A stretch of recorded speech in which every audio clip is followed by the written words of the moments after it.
We are live. It's alive. Do we do a roll call? So now that Emily's here, we are thrilled to come up a little closer to us, Em, please. So members of the committee and those who are joining us online, this is the meeting of the Select Committee on Tribal Relations. And tonight we're going to entertain all the requests for interim topics and try to get an understanding of what the intent of the topics are. Then we'll work with the committee, and at the end of sometime in the next couple of weeks before the 8th of April, we'll make a decision on tentative suggestions to the Management Council on what these ought to be. And so Representative LeBeau and Representative Blackburn, as you guys evaluate these, we'd appreciate your maybe an email from me on priority and things that of the things we discussed. That'll help us make those decisions. So Heather, could we just have you put us in order on the stuff that we have here? And do we start with priority number 1, and can you walk us through that? Well, Mr. Chairman, currently things are not prioritized. I just had them in but the order that you find them in the stack in front of you are some interim topics that were proposed by the Northern Arapaho Business Council. And then the next page is an interim topic that was proposed by Representative Romero Martinez.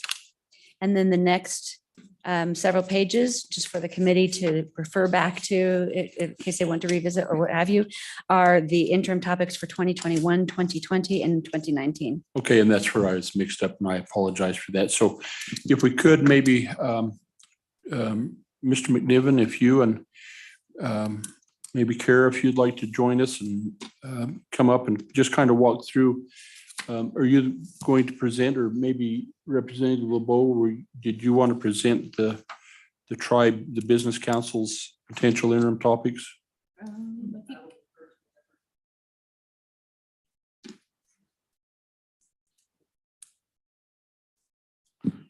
So if you don't mind, would you mind, and Kara, would you mind, because there's some topics on here that may impact you, just where we try to use a little more efficient, and we don't need to be horribly formal here. So if you've got some suggestions, please. So, okay, Travis, the floor is yours. Thank you, Chairman Larson and members of the committee. So on behalf of the Northern Arapaho Business Council, there were these 4 items that were shared as potential topics. Recently, Chairman Jordan Dresser came and visited with on the point number 1 about the murdered, missing Indigenous persons. As this language lays out here in the memo and email, that there's some interest that the tribes in the Billings, Montana area of trying to have greater communication, greater shared knowledge of when those instances happen, when there is somebody that's missing, and getting that information shared and relayed. And while they have been talking about that very recently, so I can't say that I understand a great deal of how the software works, or exactly how the Blackfeet use it within the state of Idaho. But so fairly recently, this software system that was shared as that discussions were taking place amongst the different tribal governments. And so the idea here is to certainly more information would need to be determined there, but the idea is to look to see if there is anything that through agencies, through any jurisdictions, issues that may arise, or maybe limiting to implement. I mean, the goal along with this topic, of course, is greater information sharing, and the sooner action can be taken, usually the greater chance of success in getting a positive outcome in these circumstances is. And so that there's really not at this point an exact known, are we trying to solve statute? Are we trying to solve, I think there's still a little bit of what does that look like, and learning a little bit more, but that is certainly the intent to explore what seems to be, at least at this point, a successful model with the Blackfeet.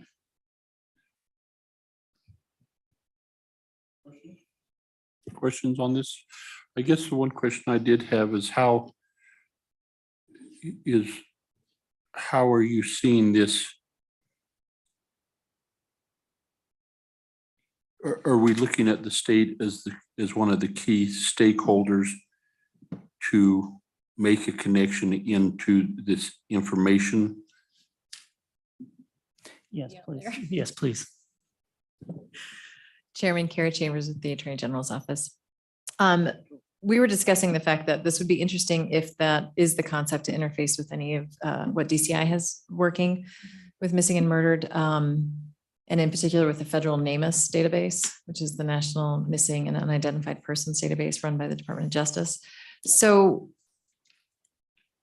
without knowing more about this, I'm curious if our 2020 efforts don't maybe address this by adding the word tribal. It allows for some exchange of data. But I also know that Joint Judiciary has a couple potential missing person interim topics that are going to be discussed on Thursday. And so I will be there for that as well and sort of maybe wonder about the interplay amongst.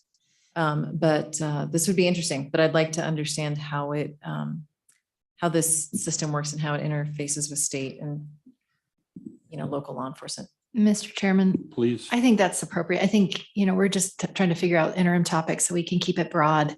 We don't have to have it all sorted out. I want to learn what the system is, if we need legislation for jurisdiction, if it's even, the technology, if they talk, all of that stuff, we can keep it broad.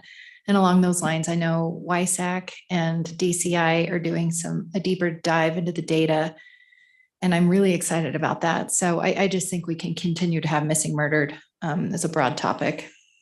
Well, and I do too. I'm just trying to tie in this, not at a micro level, but at a macro level, making sure that we don't, when we make a decision, that we're not going down the wrong trail. Andy, any comments? Thank you, Mr. Chairman. Yeah, I agree with what's been said, and I think just a conversation could be had, and possibly if the tribes could bring some of the Blackfeet people down, or there could be a possible presentation, or but this is what they want. I think we should just keep it broad and open, like what was said earlier. Thank you. On your item 2, maybe I can make this a little short. The bill's teed up. And the bill is teed up and we've got it ready. It'll come through next year as it come out of ag. I mean, we're done. So we're there. Mr. Chairman, Please. we also have Director True on the Zoom. So I'm wondering well, if he good. might want to know what you're talking about when he says the item 2. Director True, can you? Oh, yeah. Oh, yeah, please.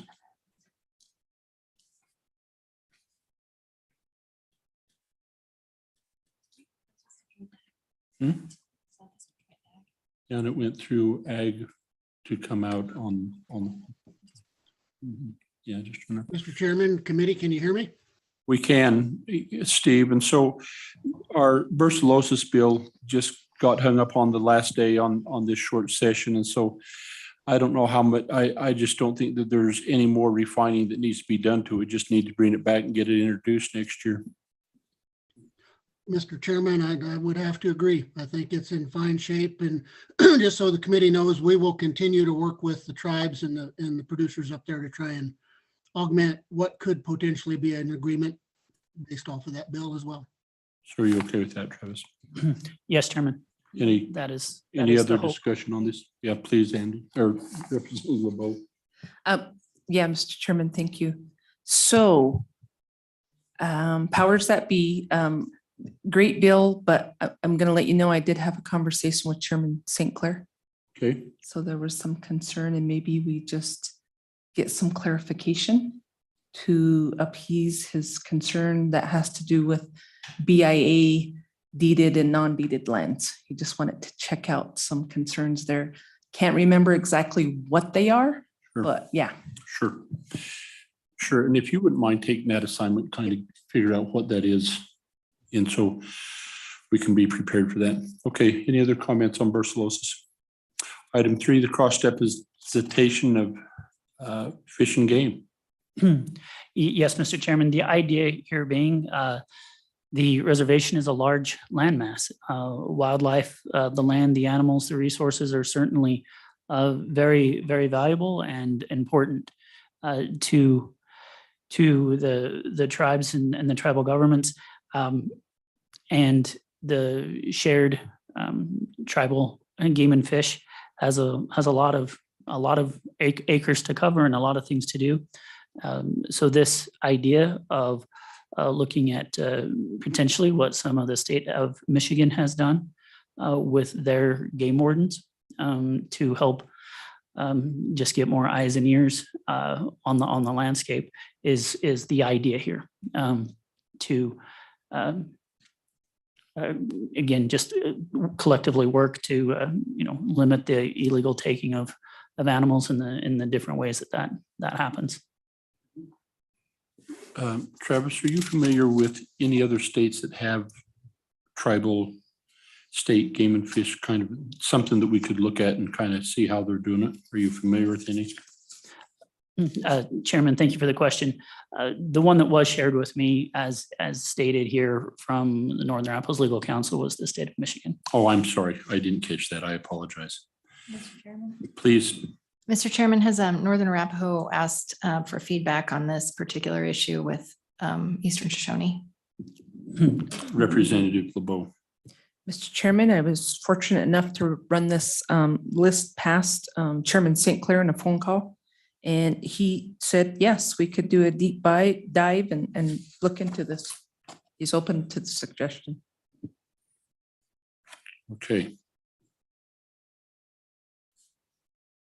Good. Good. Any other comments on that one? Heather, would you mind maybe making an assignment, see if we can kind of see what Michigan does? Absolutely, Mr. Chairman. I've noted both on topic 1 to reach out or investigate some more about the Blackfeet tribe with their system. And then on this item 3 to investigate about Michigan. Both of those could possibly be some background material that we put together. And maybe while you're inquiring, maybe just reach out to Director Nesbitt and see if he might be aware of other states that have.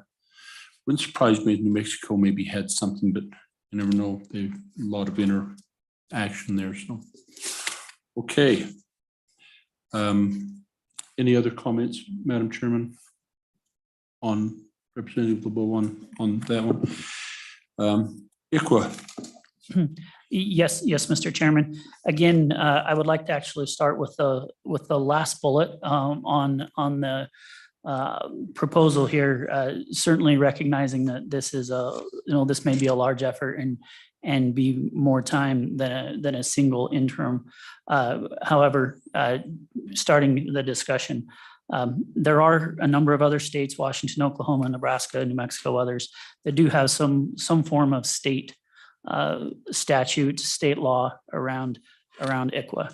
And so the idea here is to begin that discussion of what that may be or could be here in the state of Wyoming.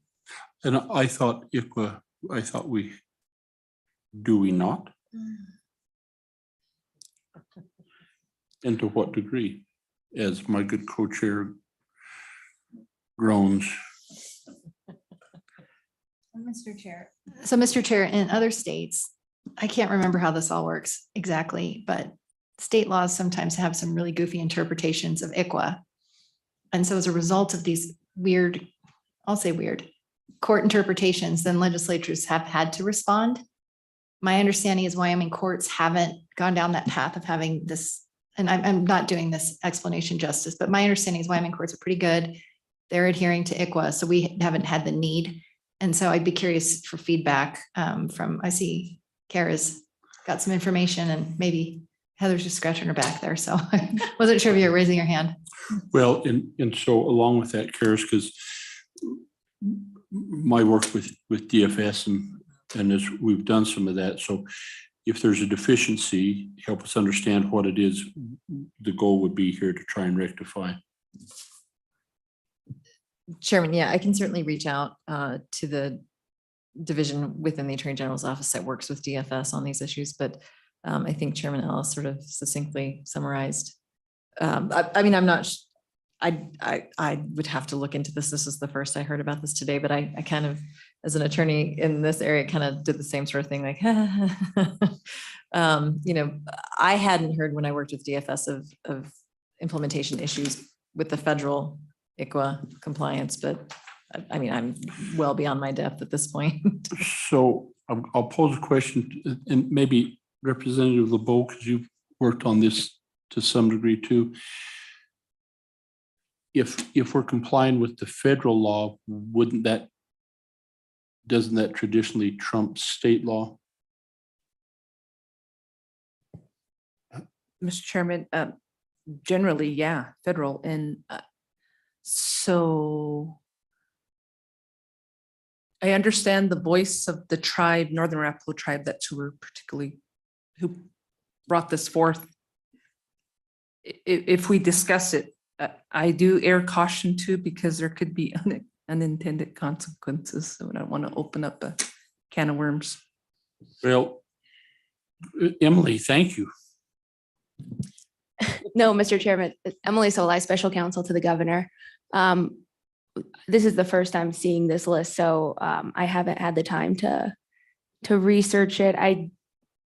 From Department of Family Services perspective, it's my understanding that they do comply with federal ICWA, that there have not been issues with, certainly not with transferring cases over into tribal jurisdiction. I do know that Northern Arapaho Legal Counsel has taken issue with some lower court decisions in the state. Maybe they haven't made it up to the Wyoming Supreme Court yet, but I'm not sure the details of those cases. My concern, in Madam Chairman, again, 30,000 foot, is if there's a concern here at the tribes, we at least ought to help our committee members understand ICWA. My concern is that we don't put into place some state statutes that then we have the ability to meddle with and mess up compliance with federal statutes, which then is, you know, so, but I don't know that. So I think how we approach that, and then maybe if we can find out any more of the intent behind this conversation would be helpful. Maybe our liaisons can help us with a little bit there. Okay. Mr. Chairman. Yes. Mr. Chairman, I apologize. And I do remember this is a big issue out there in some states. I just can't remember what phrase and what happens, but this has been a fight, I know, in other states. So if we're hearing about lower court decisions that just haven't quite made it up to the Supreme Court, I think it's worth understanding that better. And this is going to drive me nuts until I figure it out. So later tonight, I'm sure like midnight, I'll be emailing you all what I found out. Mr. Chairman, in visiting with legal counsel, it was mentioned, and I apologize for not knowing the cases or such, but she did mention that, you know, she was following some federal legislation as well, some federal cases as related to ICWA, and so. And fair enough. I think we're all in. I just think how we approach it. So if you could get us some of those resources, Yes. you know, or ask if they could just provide us, you know, the things that they're seeing on the radar, Mhm. so that we could kind of determine how we approach it on the committee meeting. I think the most rudimentary level would possibly just help us to understand what ICWA is. So when our colleagues, when we have these conversations on the floor, we're more informed. But if there's a more pointed point, then we can work towards those. Okay. What else? Yes. Mr. Chairman, I did not fill out the form online, but I wanted to just kind of get everyone up to speed. At our last hearing, we heard that the tribes are trying to reorganize their tax commission. And as I was sitting there, I was thinking about the work I've done on the revenue committee, and you'll recall that we've done the online remote seller tax and then the marketplace fairness tax, which basically recognizes that the point of sale happens when you have that product, that's purchased over the internet, lands at my house. That's the point of sale, not Bentonville, Arkansas. And so that's what that law sought to do. And then I was thinking about other Supreme Court decisions, which have essentially said that if you're an Indian person purchasing a sales, something that would normally be subject to state sales tax on reservation, you are exempt. And so if you go to, the trading store, the trading company on the reservation, they will ask and they'll look and say, okay, I'm going to collect sales tax from Lloyd, who's a non-Indian, and remit those to the state. But to, Representative LeBeau or Senator Ellis, they're Indian, so I don't have to collect it. And so it's this weird evolution and a rule that's in place because of Supreme Court determinations, not because of what Congress has ever decided. So kind of marrying these two concepts, I have reached out to our Department of Revenue to try and better understand what we're doing. I do think that they're collecting for everything that's on the reservation. We've gone back and forth trying to figure out, there's the administrative side, the software, and then there's just the concept of it being exempt versus a non-taxable event. So she and I are kind of having this dance and dialogue. My understanding, though, is, Mr. Chairman, she's seeking some guidance from the Attorney General's office on the state's position. And so I think that that's a fair place for us to maybe start and just understanding the tax issue and seeing, just bringing everyone the loop. I didn't want to run this up the flagpole until I kind of knew what was going on, but I think we've got enough information to maybe pursue this a little bit more and have some conversations.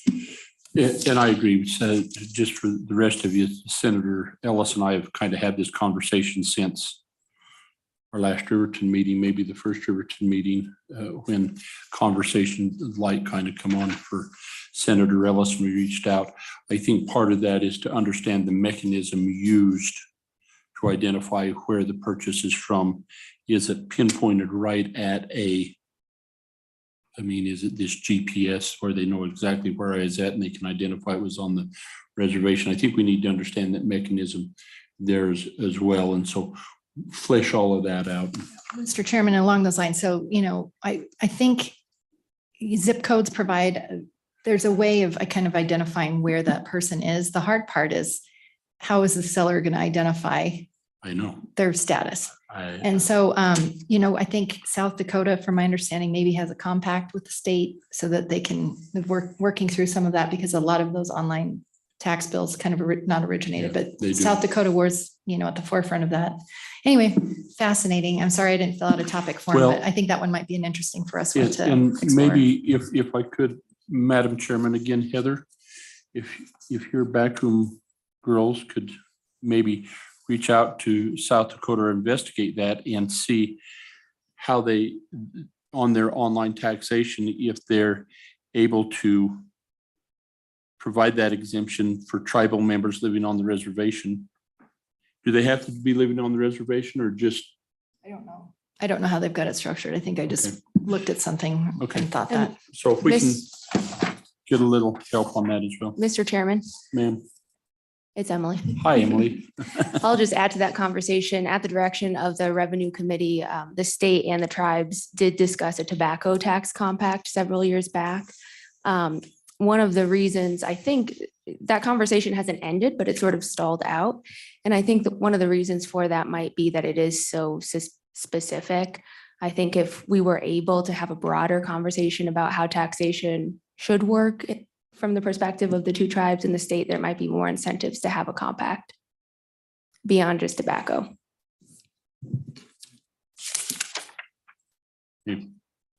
Taxation. Well, if I'm hearing correctly, I think it's a broader subject than just the internet. And so the resistance to tobacco taxation has really been limited within their tax code and what they can do, and we're just trying to perhaps broaden that a little bit. So I think work with, and you say that's in revenue, that they're going to look at that they've looked at that in the past in revenue. Yes, Mr. Chairman, in the past in revenue, but I think clarity across all spectrums of taxation would be beneficial to the state, but also to both tribes in a way that just limiting ourselves to a discussion on tobacco tax wasn't. And so it could be worth bringing that into the conversation. Any committee representative LeBeau, any comments on taxation? No, I don't, but I didn't fill out the form either in time, but anyways. You're exempt from form filling. Thank you. So if I may, let's just close out taxation. Anything else? Okay. Okay. Representative LeBeau. Cool. So what I would like for us to look at is just looking and discussing and bringing key stakeholders to the table as our feral horse problems on the reservation, specifically to the reservation, discussing a possible horse slaughter facility on the reservation.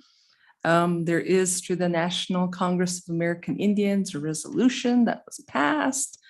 There may be a roadmap to doing that on the reservation. I'm not sure, but I'd like to pursue that, mainly to exert our tribal sovereignty, if we should do that facility, and then really to protect our critical habitat for our wildlife that I've heard from tribal constituents say is a huge problem. So that's one. It's a miss.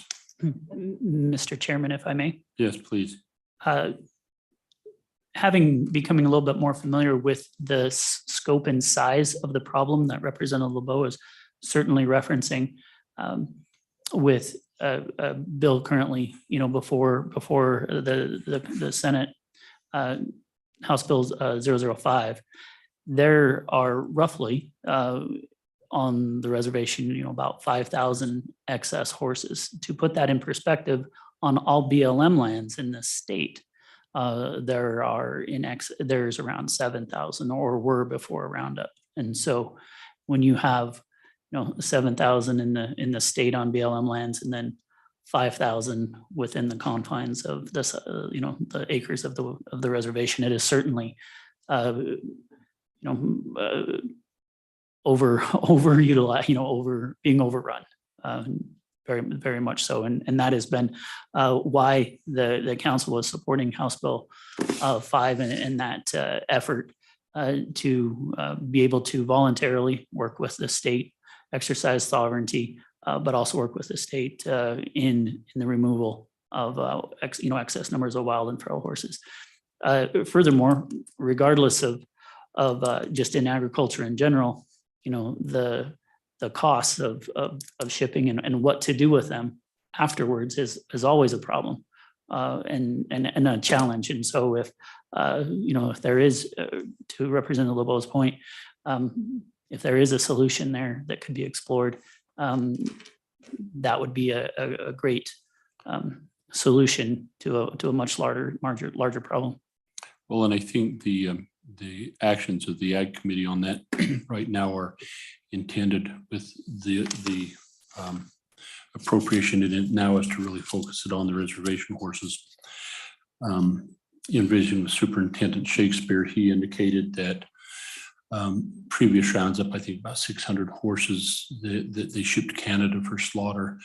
They get about $300 for the horse, costs about $400 to get them rounded up and shipped. So that's just, and so if we could consider someplace to resolve that problem on the reservation and also provide some place for the state to bring overpopulated horses.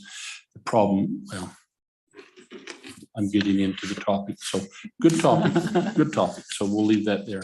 Anything more on horse control? Okay. Representative LeBeau, next one. The other one I have is, so from tribal constituents is medical cannabis program. How's that going to interface? There's a real push with tribal constituents. It's medicinal. We look at it from a traditional ecological standpoint, knowledge, as far as plants are addressed. And, there's been some push in the general councils of the Eastern Shoshone, more so than Arapahoes, but both that specific issue has been discussed in both general councils.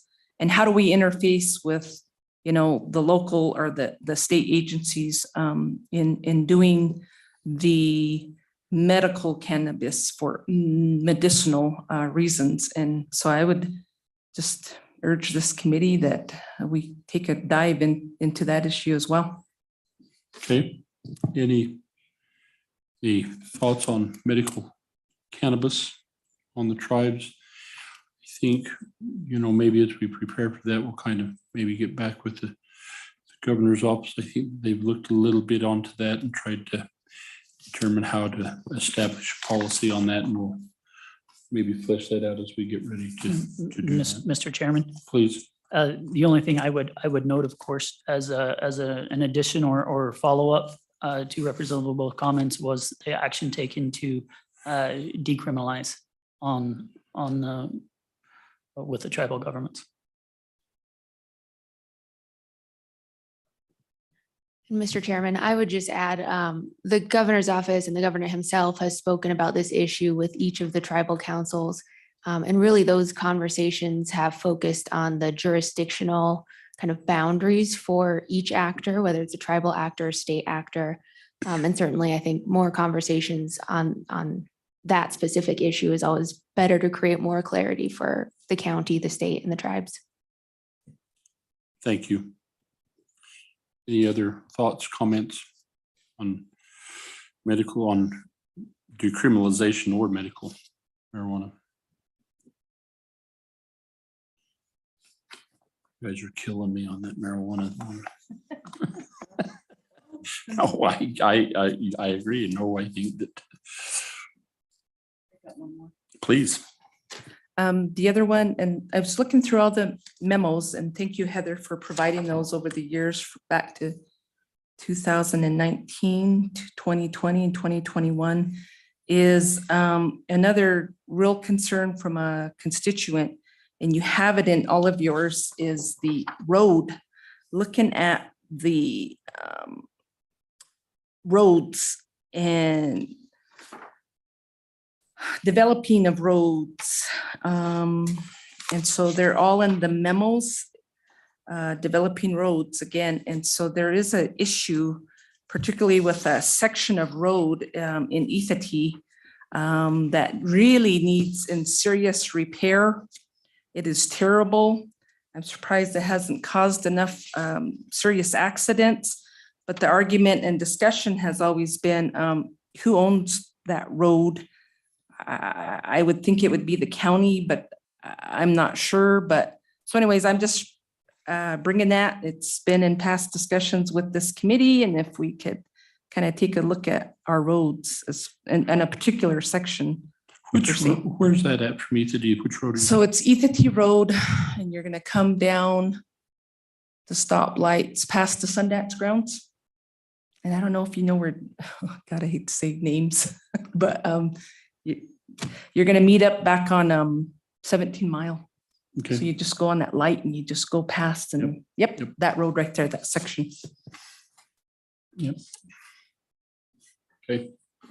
And that's it. Okay. Representative Romero Martinez, I think, don't just, come on up and join us. Don't leave. Chair, you don't need to leave. We got 4 chairs.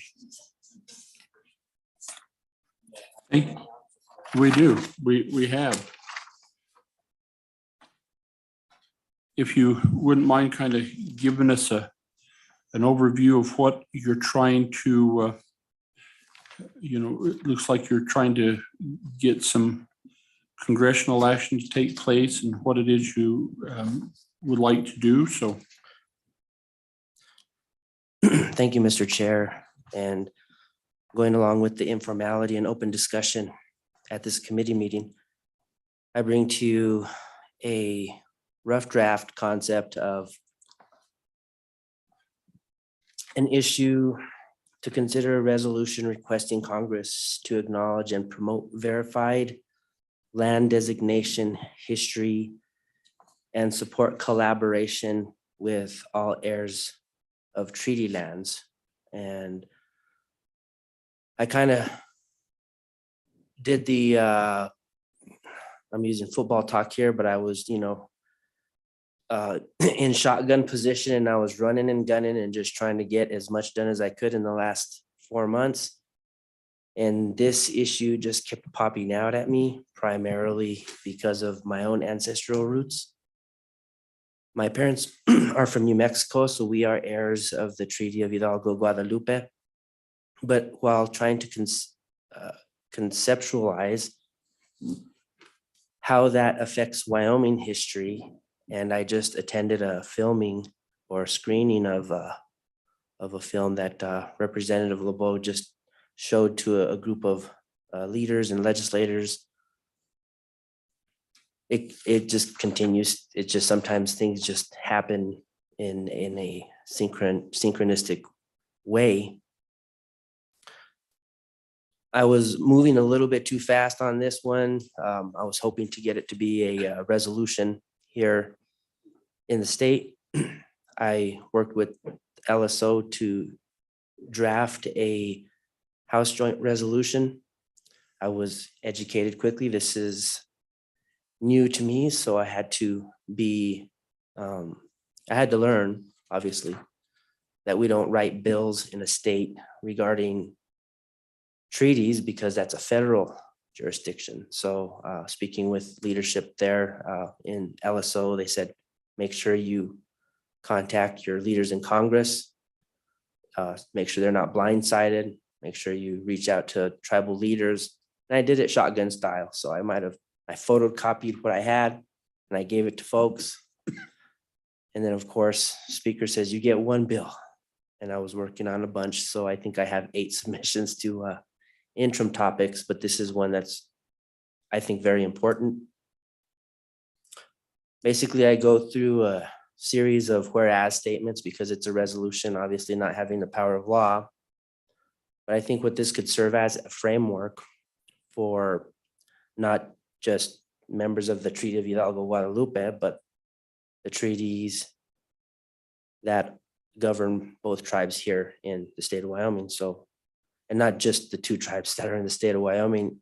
You all might remember about 4 years ago, there was a meeting in Laramie and some tribes came up from Arizona during the Governor Matt Mead's administration. And there was a conversation that took place in regards to treaties. And I've also heard from the good Representative LeBeau many times on treaties, maybe that she has mentioned. And there just seems to be a disconnect between the state of Wyoming, not just the state of Wyoming, but many states. And these international treaties, these international documents that the United States engaged into in the beginning of our nation. And so what I'm seeking to do is to promote verified land designation histories and support collaboration with all heirs of treaty land, and basically going through the history. Sometimes history gets muddled. So a lot of times history gets muddled. Sometimes history is not even presented. The information I learned just a couple of days ago, first time I had seen something so well produced. There's currently conversation going on that we need more support of those types of initiatives, whether that's documentaries, film, any form of multimedia, but also in the school systems, and all of the school systems. Whereas the United States Constitution came into effect in 1788, these treaties actually predate statehood. So it's really a federal thing in regards to how would they act. My hope would be is that Congress would mirror or clone this resolution and make an effort on their part. I haven't seen I hear talk, I hear chatter, in regards to righting wrongs and having difficult conversations and reconciliations that are maybe long overdue in a history that sometimes we pretend is 1,000,000 years ago and really is only a couple hundred years. And through this process of research, I've learned a lot. And of course, I do think there's a typo on a page 5, but the point is putting in proper context these treaties and coming up with a way to not only a way to identify heirs of treaty land with whom to collaborate, to validate, and to correct inaccuracies in government works, signage, historical sites, and education projects. I think back to a college class I had at LCCC, and a good teacher of mine said, we were talking about Devil's Tower. And there's even some question as to the title of that as probably not being right.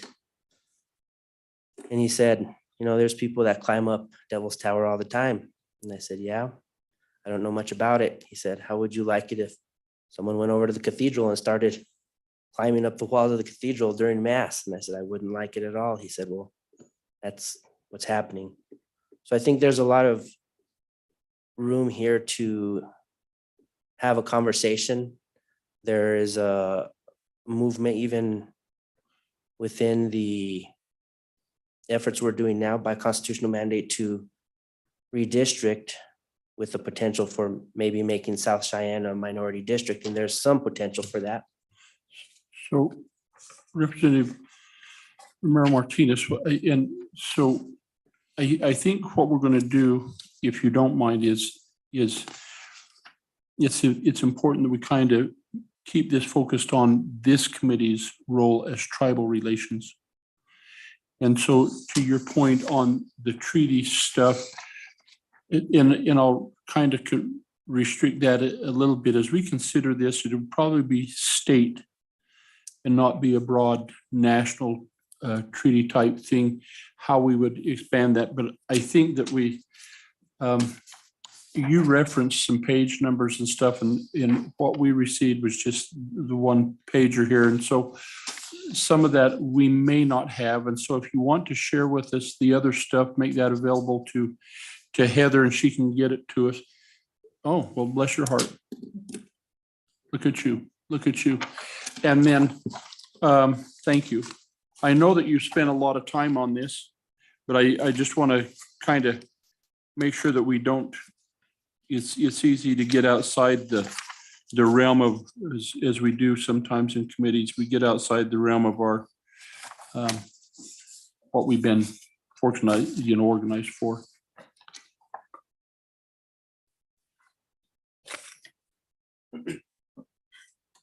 Thank you for keeping me on focus. I went from the first page to the last page. I'll just kind of walk through this draft bill. It has gone through 3 peer reviews, but it hasn't gone through the review of your committee. So thanks for letting me share this with you. I was a bit confused. This is my first actual. So what I'd like to, so John, I don't know that tonight is when we want to go through the review. If you'll let us look at this and I'll spend some time with you. We're really just trying to get the ideas of what we need to consider.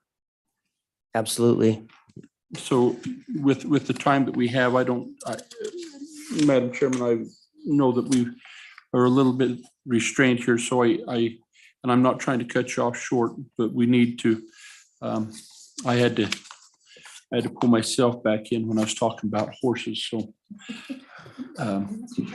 yeah, please. Mr. Chairman, if it's okay with you, Representative Martinez or Romero Martinez, maybe we could share a copy of this too with the liaisons and Travis and start bouncing off the tribes and start getting some feedback. And I don't know if that's maybe a strategy. I see there's a hand up over there. Okay, Representative. Absolutely. Thank you, Representative Romero Martinez. I'm going to tell you, I'm going to really push back hard. I talked to Chairman St. Clair specifically about this. They don't support it. I talked with Chairman Dresser, spent a couple days with him this past weekend. Has no knowledge about it. You know, I've always talked about meaningful tribal consultation. And you can clarify if I don't want to say no names. I just don't. I know it's so the intent of this, you may have talked to a particular tribal member. And our history of how the Arapaho came on to Wind River. We were originally supposed to get a reservation in the northeast corner. Out of our no fault of our own, or the Eastern Shoshone's fault of their own, we ended up at Wind River, kind of got forgotten about. And then we purchased staying there, I guess, and paid some payments 2 times to stay there. So this treaty right here is very contentious. There's a particular tribal member who is trying to cause divisiveness, who's trying to go back and basically kick the Arapahos off the Wind River Reservation. And so I'm going to totally urge the committee not to accept this particular topic to be looked at. First and foremost, no meaningful tribal consultation. So Representative LeBeau, if it's acceptable, I think what, to further that, because sometimes I get my personalities in here. I think follow up with Chairman Ellis's thing, provide a copy of this to the 2 chairmen of the councils and then ask for their feedback. I know, just trying to, and then we'll do that. But I think that, and what's important for us, Representative Mayor Martinez, is our tribal councils are the governing bodies out there, and our responsibility as state government is to work with them as sovereigns. And they are the elected bodies for the respective tribes, and that's who, so we want to make sure that we've got their input before we move forward on this. So, okay. Sure. I did want to make a comment though. Sure. And I've been working on this for more than 5 months specifically, but I've been studying it for my entire life, and my experience has also given me a lot more information than what I have just in the last 3 months. In the year 2000, there was a film that was put out called Going Back. In that docudrama, which was presented by the University of Wyoming, the Mecha group, the Movimiento Estudiantil Chicano de Aztlán group, and the Multicultural Resource Council. What the conversation in there was something real interesting. It talked a lot about how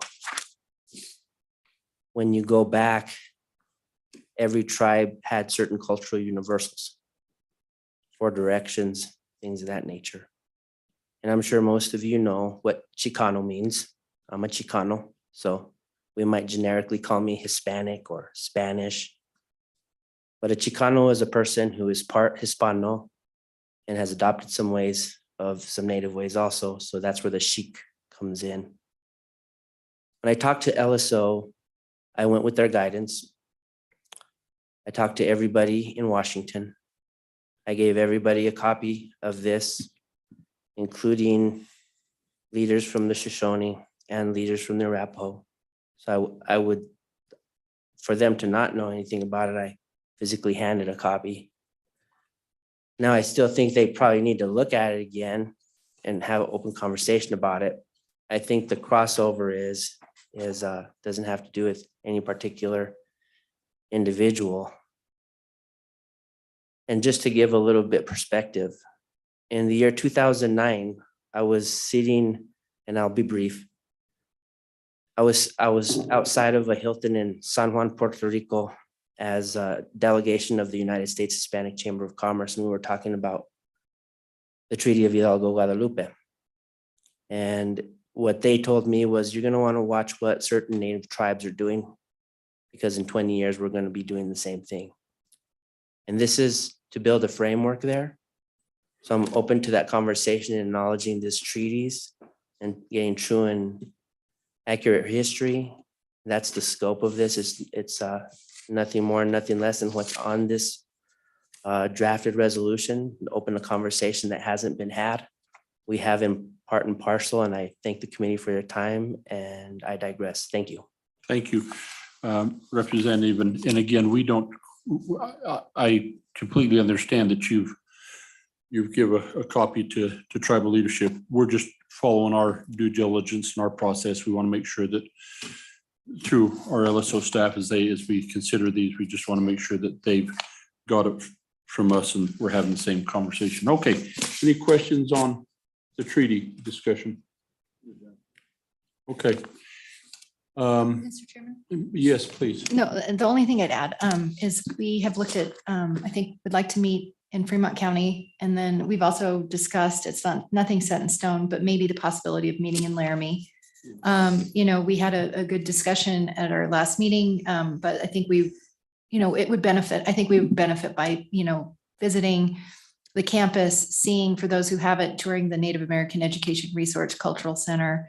If the opportunity presents itself to visit with students, and I don't think we should have our hearing there, but I mean, I think we could maybe learn a lot about what's going on. Certainly have lunch there. Maybe have some lunch there. That would be nice. So that was, I did want to get the committee's feedback. It was an idea we kicked around, nothing set in stone. But I thought that might be kind of a good thing for us to do. And would follow up because you recall we had President Seidel in there, and we've really been trying to hone in what the university is doing to make sure our kids on the reservation have an opportunity in what we're doing to attract them to University of Wyoming. And this would give us an opportunity to follow up and get further guidance. So, okay. Heather, is there anything outstanding that we need to do? Mr. Chairman, we do have, as I mentioned, Director True, and I don't know if he has more to say. And we also have Siley on the Zoom. Good. Why don't we go to Director True first? Director, if we missed anything, you heard some of the conversation on horses. Anything else that you would add to us? Mr. Chairman, we also have Mike Ute. Oh, good. Councilman Ute. Let's go with Director True.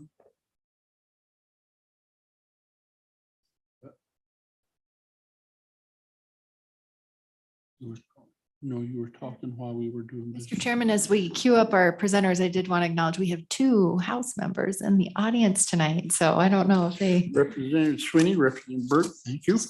had anything you needed or just listening. Have we got Director True up? We do. Mr. True just needs to turn on his mic and his video. Steve, come on.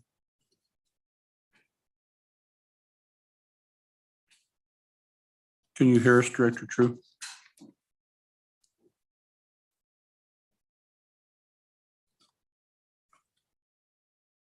Okay, I don't know if we're having technical difficulties or.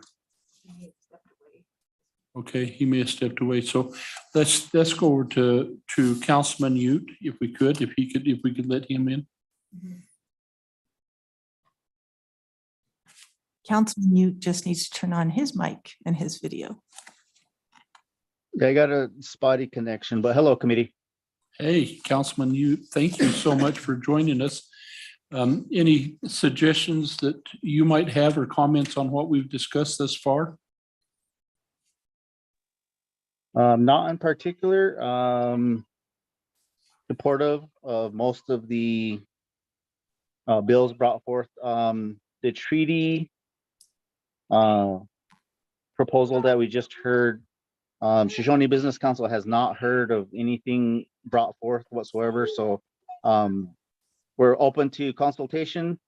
We just want to get a good idea. I have no idea what was going to be mentioned. So I do believe we need to be involved in that conversation if we're going to be using our treaties. So that resolution, Councilman, if you're okay, we'll maybe ask Representative LeBeau to get a copy of that to you. Sure. And any I guess what would be good is how this resolution was formed, that could be brought to our attention. We just want to see how it was brought about. Yep, we agree. And Heather, if we've got that electronically, you might send it to them electronically as well. Yes, okay, thank you, Mr. Chairman, I will. And then I don't know if Councilman Ute, because I did not see the computer, so I don't know when he heard. I don't know if he also saw all of the topics that were proposed that Mr. McNiven spoke about, and that Chairwoman Ellis and Representative LeBeau mentioned. So I could do a quick recap if you would like. Councilman, when did you join us? Would you like us to recap for you, or did you catch? I caught all of Representative LeBeau's presentation, and I believe one that was right before that. Okay, But so, if you could do a quick summary, that'd be great. okay, so one of the thing that was brought forth from the Northern Arapaho tribe through Travis is we want to continue on with the MMIP discussion and the stakeholders that are there. The House bill on brucellosis that died because we ran out of time. We're going to bring that back again this next year. Won't be any work on it, but just we're going to continue on with that. Then there's some conversation about considering a cross-deputization of our fish and game state and tribal fish and game and fish, looking at some other states on how they've done that and see if that's something that, and these are all things that we're just considering. And then we're going to take a look at ICWA and see how that, if there's any gaps in how we're implementing that federal law in Wyoming, and if there's anything, there's evidently a few court cases that Chairman Ellis is going to notify us about at 2 a.m. When she figures out what they are. But we're going to consider taking a look at ICWA and getting a little more educated and maybe make sure that we don't have some gaps in our state compliance with that. And then I think after that, we talked about Representative LeBeau's stuff. So does that make sense? Yeah, good topics for discussion, and I joined when the feral horses. Oh, good. But thank you, committee. And the tax one. Oh, tax, and we're, thank you. And so the other thing that Chairman Ellis brought up is with the adoption of interstate sales tax, the tribal members should be exempt for that, or if it's being collected on the tribe, then the tribe ought to be able to receive that. And trying to figure out how that all works through the Department of Revenue. So we're going to have that discussion as well. Understood. Thank you. Okay. Any direction for us, Councilman Ute? Not at this time. Thank you. Yeah, thank you. Okay, and then we've got Cy. Yes, Mr. Lee is on and he just needs to unmute and start his video. And I wanted you to know, Mr. Chairman, that Director True said he has nothing to add and he's having technical difficulties. So. Okay. Director True, if you can hear us, we really appreciate you joining us. Thank you. Cy, when you get, I guess, if you're going to join this video. Thank you, Chairman, members of the committee. I don't have anything to add, sir. I was just participating, so I didn't want you to forget about me. No, we don't. We appreciate what you've done and what you're doing. Thank you, sir. That's all. Have a good night. Thank you. Any loose ends? Mr. Chairman, please.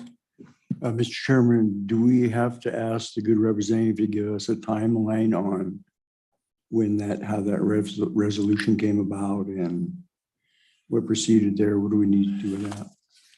You know, I think, thank you, Representative Blackburn. Representative Romero Martinez, if you wouldn't mind just sending me, and I'll pass it out to get it distributed, just kind of a summary of the timeline that you put this together in because we talked about this a year ago almost. You was working on it. Kind of give us some historical background, please. Yes, thank you, Mr. Chair. Chair, I'll get you that.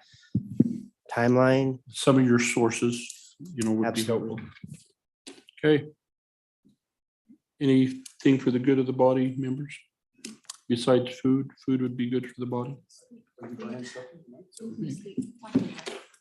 Is it? Taco party. All right. If it's not overtime again, Point of thank hit- you, everybody. Point of history, Hispanics didn't invent the taco.